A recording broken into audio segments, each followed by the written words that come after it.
નમસ્કાર ગુજરાતના અધિકારી મિત્રો, આજે આપણે જોવાના છે 3 ઓગસ્ટ 2025નું મોસ્ટ ઇમ્પોર્ટન્ટ કરંટ અફેર. તે પહેલાં ખાસ કરીને ચેનલ ઉપર નવા હોય તો ચેનલને સબસ્ક્રાઇબ કરી લેવી, વિડીયો પસંદ આવે લાઈક કરવો અને તમારા મિત્રો સુધી અવશ્યથી શેર કરી દેવો. તો ચલીએ આજના ઇમ્પોર્ટન્ટ ક્લાસની આપણે શુભ શરૂઆત કરી દઈએ. તો વિશ્વ ફેફસા કેન્સર દિવસ 2025 ક્યારે ઉજવવામાં આવ્યો? તો ઓગસ્ટનું ખાતું ખુલી ગયું. 1 ઓગસ્ટે મનાવવામાં આવે છે આ દિવસ. 2012થી ફેફસાના કેન્સરના મુદ્દાઓને ખાસ કરીને વધુ સંશોધન ભંડોળ જરૂરિયાત અંગે જાગૃતિ લાવવા માટે દર વર્ષે 1 ઓગસ્ટના રોજ વિશ્વ ફેફસા કેન્સર દિવસ ઉજવવામાં આવે છે. આની થીમ મજબૂતી સાથે ફેફસાના કેન્સરને જાગૃતિ માટે સંયુક્ત કરો. તો ખાસ યાદ રાખવો આ દિવસ. આ સાથે જ 1 ઓગસ્ટે આપણે વર્લ્ડ વાઇડ વેબ દિવસ ઉજવીએ છીએ. ટૂંકમાં કહીએ તો WWનો દિવસ. આની શોધ 1989માં ટીમ બર્નર્સે લીએ કરી હતી, એટલા માટે ઉજવવામાં આવે. આની થીમ ભવિષ્યને સશક્ત બનાવવું અને એક સમાવિષ્ટ સુરક્ષા અને ખુલ્લું વેબ બનાવવું. તો ખાસ કરીને આ બંને ઇમ્પોર્ટન્ટ દિવસો યાદ રાખવા ઓગસ્ટના. ત્યારબાદ 71માં રાષ્ટ્રીય ફિલ્મ પુરસ્કારની યાદીમાં શ્રેષ્ઠ ગુજરાતી ફિલ્મ તરીકે કઈ ફિલ્મની પસંદગી થઈ છે? તો વંશ ફિલ્મની પસંદગી થઈ છે. જોઈ લઈએ સંપૂર્ણ. તો આજે સાંજે નવી દિલ્હીમાં આ પુરસ્કારોની જાહેરાત કરવામાં આવી. જ્યુરી એટલે કે ફીચર ફિલ્મના અધ્યક્ષ આશુતોષ ગોવારીકે જણાવ્યું આ બધી જે 71માં રાષ્ટ્રીય ફિલ્મ પુરસ્કારોમાં હિન્દી ફિલ્મ 12મી ફેલ જે શ્રેષ્ઠ ફિલ્મનો પુરસ્કાર મળ્યો. આપણે વાત કરીએ તો શાહરૂખ ખાનને જવાન માટે અને વિક્રાંત મેસીને 12 ફેલના શ્રેષ્ઠ અભિનેતા શ્રેષ્ઠ રાષ્ટ્રીય ફિલ્મ પુરસ્કાર જીત્યા છે. બંનેના અભિનેતા માટે મળ્યો છે. રાણી મુખર્જીને જે મિસિસ ચેટર્જી વર્સિસ નોર્વે તેમના અભિનય માટે શ્રેષ્ઠ અભિનેત્રીનો પુરસ્કાર મળ્યો છે. તો આ પેજ તો મોસ્ટ ઇમ્પોર્ટન્ટ છે, આ પણ ઇમ્પોર્ટન્ટ છે. હિન્દીની શ્રેષ્ઠ ફિલ્મ કથલ જે એક જેકફ્રૂટ રહસ્ય છે એના માટે, શ્રેષ્ઠ ડાયરેક્ટરમાં સંદીપ સેનને ધ કેરળ સ્ટોરી માટે, અને શ્રેષ્ઠ ગુજરાતી ફિલ્મ તરીકે વંશની પસંદગી થઈ. જ્યારે શ્રેષ્ઠ રિપોર્ટિંગ એક્ટરની શ્રેષ્ઠ ગુણવત્તા અભિનેતા તરીકે જાનકી બોડીવાંસ જે વંશ ફિલ્મના જ હિરોઈન છે એની પસંદગી થઈ. તો યાદ રાખવા આ બંને પોઈન્ટ પર. જ્યારે 71મો રાષ્ટ્રીય ફિલ્મ પુરસ્કાર 2023ની જે ફિલ્મો હતી ને એના બધી માટે પસંદગી થઈ છે. આની શરૂઆત 1954થી થઈ છે આ પુરસ્કારની, જે માહિતી અને પ્રસારણ કેન્દ્ર મંત્રાલય છે ને એના દ્વારા આપવામાં આવે. આપે કોણ? રાષ્ટ્રપતિના હાથે અપાય છે. તો ખાસ આ પોઈન્ટો નોંધી લેવા. ત્યારબાદ ભારતનો પહેલો make in India 1 megavolt green hydrogen plant ક્યાં કાર્યરત થવાનો છે? તો કંડલામાં કાર્યરત થવાનો છે, જેનું ઉદ્ઘાટન થઈ ગયું. તો તાજેતરમાં દીનદયાળ પોર્ટ ઓથોરિટીએ ગુજરાતના કંડલા પોર્ટ ખાતે ભારતનો પહેલો મેક ઇન ઇન્ડિયા 1 મેગાવોલ્ટની ગ્રીન હાઇડ્રોજન પ્લાન્ટ કાર્યરત કર્યો, જે કોઈ પણ ભારતીય બંદર પરનો પહેલો ગ્રીન હાઇડ્રોજન પ્રોજેક્ટ છે અને આ યોજિત એટલે કે 10 ગીગાવોલ્ટ સુવિધાનો ભાગ ધરાવે છે. જે કેન્દ્રીય બંદર, શિપિંગ અને જળમાર્ગ મંત્રીએ સર્વાનંદ સોનોવાલે આનું ઉદ્ઘાટન કર્યું. ગ્રીન હાઇડ્રોજન અમલીકરણ નવો બેન્ચમાર્ક એવું નામ પર જણાવ્યું છે સર્વાનંદ સોનોવાલે. યાદ રાખવું, વર્ષો રીતે ઉદ્ઘાટન કર્યું. 4 મહિનામાં કાર્ય પૂર્ણ થઈ જાય અને ઇલેક્ટ્રોલાઇટ ભારતનું બનશે, જે વાર્ષિક 140 મેટ્રિક ટન ગ્રીન હાઇડ્રોજન ઉત્પન્ન કરશે અહીંયા. તો ખાસ ઇમ્પોર્ટન્ટ ધરાવે છે, પહેલો છે એટલા માટે. ત્યારબાદ તાજેતરમાં જ કોને સેનાના ઉપપ્રમુખ તરીકે નિયુક્ત કરવામાં આવ્યા છે? તો પુષ્પેન્દ્રસિંહને આ નિયુક્તિ મળી છે. જોઈ લઈએ. તો પેરાશૂટ રેજિમેન્ટ અધિકારી લેફ્ટનન્ટ જનરલ પુષ્પેન્દ્રસિંહ આર્મી સ્ટાફના વાઇસ ચીફ તરીકે નિયુક્ત કરવામાં આવ્યા છે, જે લેફ્ટનન્ટ જનરલ એસ રાજા સુબ્રમણ્યમ છે ને એનું સ્થાન લેશે. NS રાજા સુબ્રમણ્યમનું. યાદ રાખવી આ એક નિયુક્તિ. બીજી તો કે નૌકાદળના vice chief vice admiral Krishna Swami જે પશ્ચિમ નૌકાદળ કમાન્ડના army flag officer command in chief બનાવવામાં આવશે. તો ખાસ કરીને આ બંને નિયુક્તિ યાદ રાખવી, તાજેતરની છે એટલા માટે. ત્યારબાદ કયા રાજ્યએ scheme for promoting research and health and medical યોજનાને મંજૂરી આપી દીધી? તો ગુજરાતે આ મંજૂરી આપી દીધી. જોઈ લઈએ.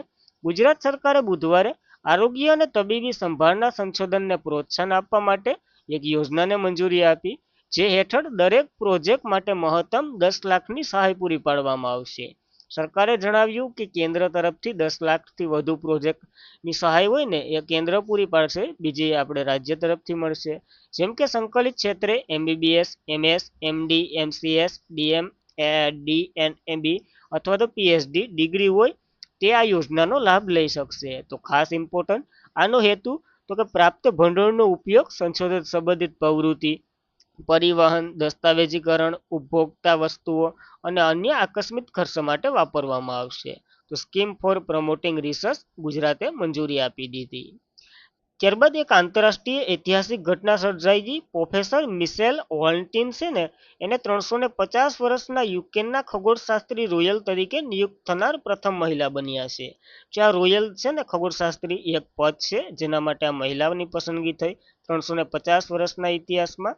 તો યુનાઇટેડ કિંગડમે પ્રોફેસર છે મિશેલ ડોહર્ટિન જે ખગોળીય શાસ્ત્રી રોયલ તરીકે નિયુક્ત કર્યા, જેનાથી તેના 350 વર્ષના ઇતિહાસમાં આ પ્રસિદ્ધિ પદવી મેળવનાર પ્રથમ મહિલા બની છે. યાદ રાખવું, આ ખગોળશાસ્ત્રી રોયલનું પદ 1675માં શરૂ કરવામાં આવ્યું હતું. જેના યુક્રેનના રાજા છે ને એને ખગોળશાસ્ત્રીના મુદ્દા ઉપર સલાહ આપે છે, એના માટેનું એક પદ છે, યાદ રાખવું. ત્યારબાદ તાજેતરમાં જ કોને વિક્રમ સારાભાઈ સ્પેસ સ્ટેશનના વડા તરીકે નિયુક્ત કરવામાં આવ્યા છે? તો એસ રાજનની નિયુક્તિ થઈ છે આ પદ માટે. જોઈ લઈએ. ભારતીય અવકાશ સંશોધન સંગઠન ઇસરોના વરિષ્ઠ વૈજ્ઞાનિક રહી ચૂકેલા રાજન શુક્રવારે વિક્રમ સારાભાઈ સ્પેસ કેન્દ્રના નવા ડિરેક્ટર તરીકે કાર્યભાર સંભાળવાના છે. એસ ઉન્નત કૃષ્ણ નારાયણનું સ્થાન લેવાના છે. તો ખાસ ઇમ્પોર્ટન્ટ. અને વિક્રમ સારાભાઈ સ્પેસ સ્ટેશનની વાત કરીએ. 21 નવેમ્બર 1963ના રોજ આની સ્થાપના થઈ હતી. મુખ્ય મથક તિરુવનંતપુરમ કેરળમાં છે. ભારતીય અવકાશ કાર્યક્રમના પિતા તરીકે ઓળખતા ડોક્ટર વિક્રમ સારાભાઈના ભલામણથી અથવા તો એના નામ ઉપરથી આ સ્ટેશનનું નામ રાખવામાં આવ્યું હતું. તો ખાસ ઇમ્પોર્ટન્ટ ધરાવે, યાદ રાખવી નિયુક્તિ. ત્યારબાદ કયા દેશે જૈવ વિવિધતાના સંરક્ષણ માટે આસામના જે હરગીલા આર્મી મોડલ છે ને એને અપનાવ્યું છે? તો કંબોડિયાએ અપનાવ્યું છે આ મોડલ.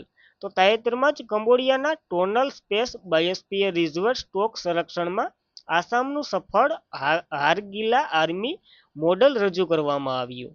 જે આ મોડલનું નેતૃત્વ united national environment programme champion of the આર્યન ખાતે જીવ વિજ્ઞાનના એવા મહત્વના પૂર્ણિમા દેવી બર્બન દ્વારા શરૂઆત કરાયેલો પ્રોજેક્ટ છે. જેને કોને અપનાવ્યો? તો કંબોડિયાએ અપનાવ્યો. ખાલી એટલું જ યાદ રાખવાનું છે. પૂર્ણિમા દેવી બર્બનની વાત કરીએ, જે 2017થી 2024માં વર્લ્ટિલ ગોલ્ડ એવોર્ડ જીત્યો હતો, જેણે ગ્રીન ઓસ્કાર તરીકે જાણીતો છે. એટલે 2017નો અને 2024 બંને વર્ષનો મળેલો છે. તેણીએ Time magazine woman of the year 2025ની યાદીમાં પણ સામેલ હતા. ઘણું મહત્વ ધરાવે. 2017માં નારી શક્તિ પુરસ્કાર મળ્યો હતો.